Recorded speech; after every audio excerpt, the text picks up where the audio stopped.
एक दिन मेरे पिता ने हलवे के 2 कटोरे बनाए और उन्हें मेज पर रख दिया।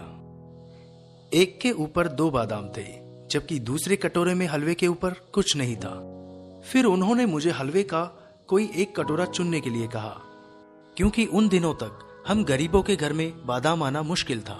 मैंने 2 बादाम वाले कटोरे को चुना। मैं अपने बुद्धिमान निर्णय पर खुद को बधाई दे रहा था और जल्दी जल्दी मुझे मिले 2 बादाम वाला हलवा खा रहा था। परंतु मेरे आश्चर्य का ठिकाना नहीं था जब मैंने देखा कि मेरे पिता वाले कटोरे में हलवे के नीचे 4 बादाम छिपे हैं। मैं बहुत निराश था क्योंकि मैंने अपने निर्णय में जल्दबाजी की।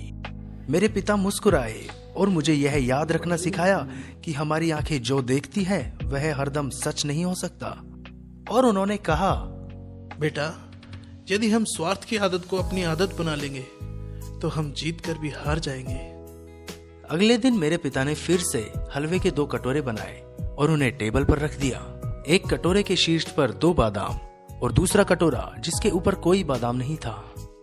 उन्होंने फिर से मुझे एक कटोरा चुनने के लिए कहा, परंतु इस बार मुझे कल वाली बात याद थी, इसलिए मैंने उस कटोरे को चुना जिस पर कोई बादाम नहीं थी।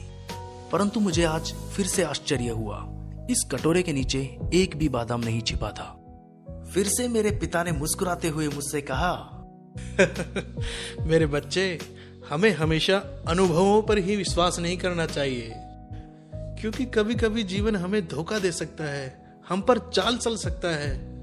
बस अनुभव को एक सबक के रूप में समझे, क्योंकि इसे किसी किताब से प्राप्त नहीं किया जा सकता। तीसरे दिन मेरे पिता ने फिर से हलवे के 2 कटोरे पकाए। पहले 2 दिन की तरह एक कटोरे के ऊपर 2 बादाम और दूसरे के शीर्ष पर कोई बादाम नहीं था। मुझे उस कटोरे को चुनने के लिए कहा जो मुझे चाहिए था, लेकिन इस बार मैंने अपने पिता से कहा, पिताजी, पहले आप चुने, क्योंकि आप परिवार के मुखिया हैं और आप परिवार में सबसे ज्यादा योगदान देते हैं। आप मेरे लिए वही चुनोगे जो मेरे लिए अच्छा होगा। मेरे पिता मेरे लिए खुश थे। उन्होंने शीर्ष पर 2 बादाम वाला कटोरा चुना, लेकिन जैसे ही मैंने अपने कटोरे का हलवा खाया, कटोरे के हलवे के एकदम नीचे 8 बादाम और थे।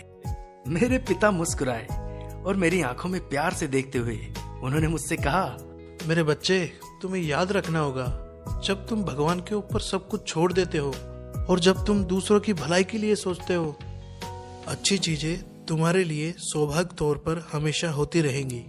इसलिए बड़ों का सम्मान करते हुए उन्हें प्राथमिकता दे। अगर बड़ों का सम्मान करोगे तो कभी भी खाली हाथ नहीं लौटोगे।